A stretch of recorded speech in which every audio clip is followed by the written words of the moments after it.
Hello ladies and gents, boys and girls, welcome to Spellforce Order of Dawn or Platinum Edition with myself, Oswald Lyric Vivida. This is a build for specifically Order of Dawn, but the build can also be used for Breath of Winter apart from the endgame gear. So, getting to the point, so we're going to pick heavy combat arts, we're going to be the warrior build. So we want heavy combat arts as a preference, so that is our main ability. Now our specifications are going to be all of these except for the points that we're going to stick into them.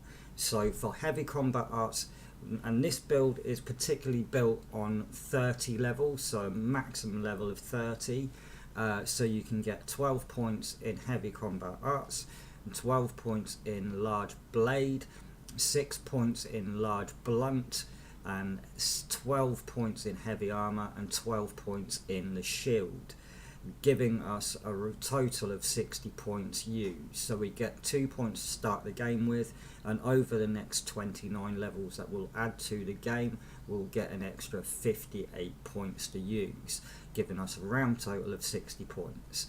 Now we are going to add in at some point during the gameplay and the campaign, we are going to include light combat arts to level 6 to give us the spells that come with light combat arts. We will not be specifying anything from that tree at all. For the stat points, we start with 30 points. Each stat is base rated to 25, and over the course of the 30 levels in the game we will get a total of an extra 145 points over 25 levels, giving us a total point usage of 175 points. We are going to build 90 points in strength, 90 points in stamina, 50 points in dexterity, and 45 points in agility. Now this is all dependent on the setting that you use inside the game. So if you're playing on easy, you may as well just put, say, build dexterity and agility to about 35 each, and then you can whack the rest in strength and stamina. If you're on medium, then I would recommend using more dexterity and agility, and if you're playing on the harder levels of the game, you want even more levels of dexterity and agility. So if you're playing on medium, 90, 90, 50, 45. If you're playing on easy, I'd say 35, 35 and 198 and 98. So you can actually get an extra 2 points into these, so you can actually take them to 37.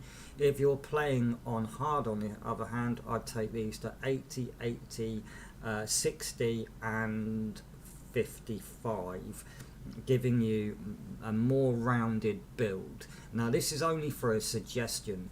On the harder levels of the game, dexterity and agility are a must, whereas stamina and strength, yes, okay, it's a must, but dexterity and agility work in the way of dexterity is the probability of hitting an enemy, and agility being the probability of being hit by an enemy. You'll need more of it the harder level settings.